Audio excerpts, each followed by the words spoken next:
Hello there, a very good morning and welcome to Breakfast News live on Channel 1 MTV. I'm Arundhati Fernando. Let's start off with a look at your headlines.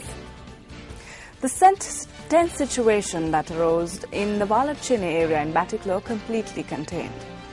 All national parks to be closed for a period of 4 days from today. And Iranian President Mohammad Ahmadinejad calls on Britain to curb its savage treatment of rioters.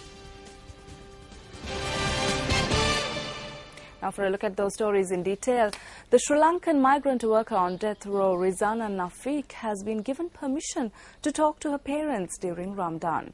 Arab News reported that she has been given this opportunity in line with the Ramadan season. Nafiq told Kifaya Iftikhar, a social worker who visited her at the Dawami prison yesterday, that she was thankful to the authorities for giving her the opportunity to speak to her family. Saudi Arabian media reports that a group of Sri Lankan representatives, including Sri Lanka's Foreign Employment Promotion and Welfare Minister Dilan Pereira, who visited the capital Riyadh, attended a meeting with Saudi Arabia's Deputy Labour Minister for Planning and Development, explored opportunities for negotiated pardon for Nafiq. Minister Dilan Pereira had stated that the government is willing to pay blood money if the pardon can be offered. The police states that the tense situation that arose in the Walacheni area in Batticaloa has been completely contained. Police media spokesman SP Prashant Jayakodi stated that a police officer who was assaulted at the incident has been admitted to hospital. He noted that investigations will be launched upon receiving the report into the incident. A group of residents of the Walacheni area in Batticaloa had allegedly assaulted a group of police officers in the Navaladi area who were subsequently admitted to hospital. The area residents had demanded the police to hand over a suspect who had been arrested over charges of harassing a woman while he was being taken to the police station. The police added that the area residents had then assaulted the police and damaged several vehicles as well.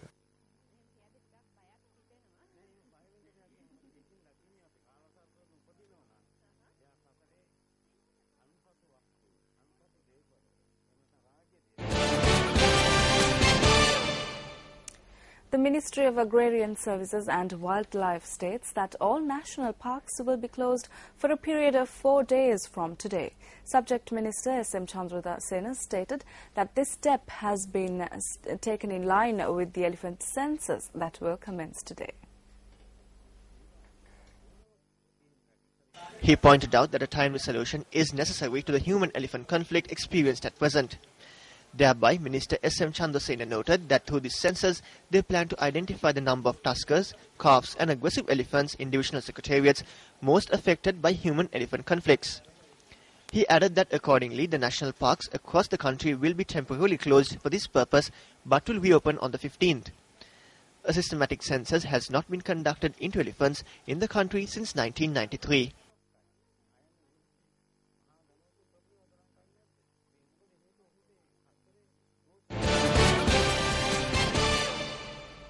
Meanwhile, steps have been taken to initiate a special program in order to raise awareness amongst all police officers in the country regarding human rights. Secretary of the Human Rights Commission, Attorney at Law, Nimal Punchihewa, stated that the program will be conducted on a zonal and district level covering all police stations.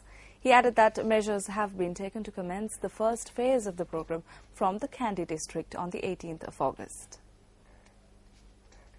Now, Human Rights Commission has decided to train the police officers because last 2 years they are working in operation areas. Now they are known whether normal law and how can the person's arrest and detention and normal law they are unaware. So they have done exploring the police duties. So Commission now decided all the police officers to given training. So under the human rights law and what the proper procedure to arrest and detention, how can they work with the people.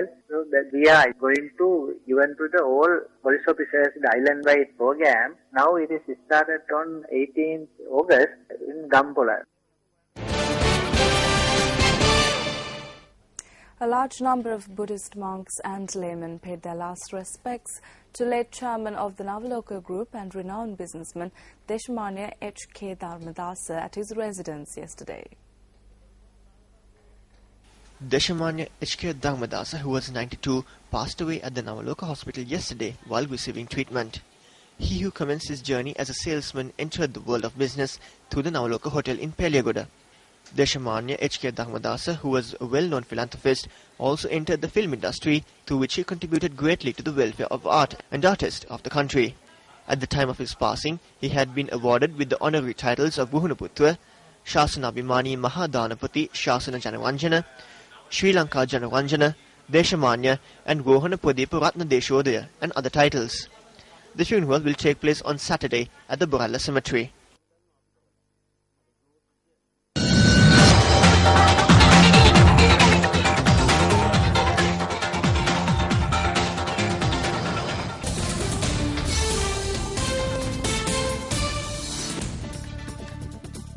Moving on to sports news, Australia beat Sri Lanka by 7 wickets in the first of the five-match one-day international series played at the Pallekele International Cricket Stadium yesterday.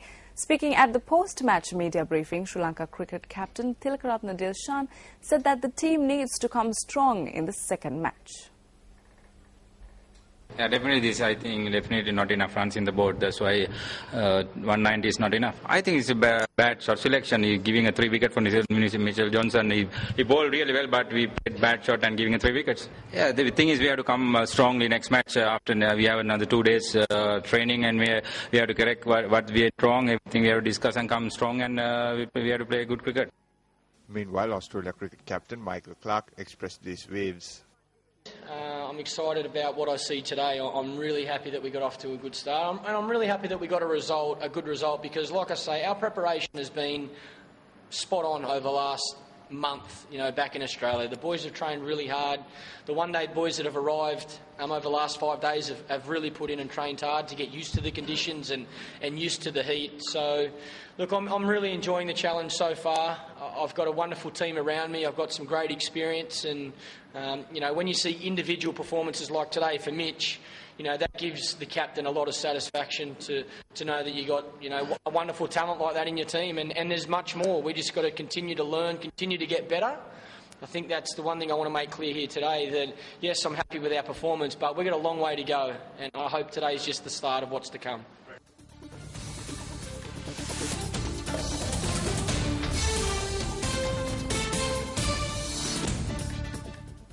Here's a look at more sports news in brief on Sports Roundup. Pakistan wicketkeeper Kamran Akmal has expressed his disappointment at losing his central contract for the second half of 2011, but said he is determined to prove his worth in domestic cricket and make a comeback. Kamran was dropped after struggling in the World Cup and was replaced by Mohammad Salman for Pakistan's tour of West Indies. Akmal said that he is 29 and fit, so he feels that there's at least 6 years of cricket left in him. Zimbabwe's return to Test cricket was a success on the field, but it will take at least 5 to 10 years to have the same effect on the board's bank balance.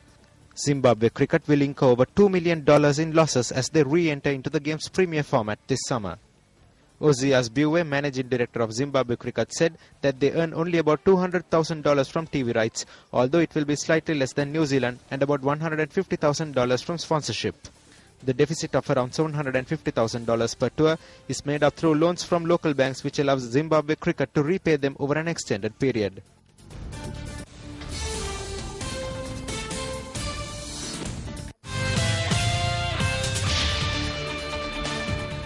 Time now to take a look at your currency exchange rates.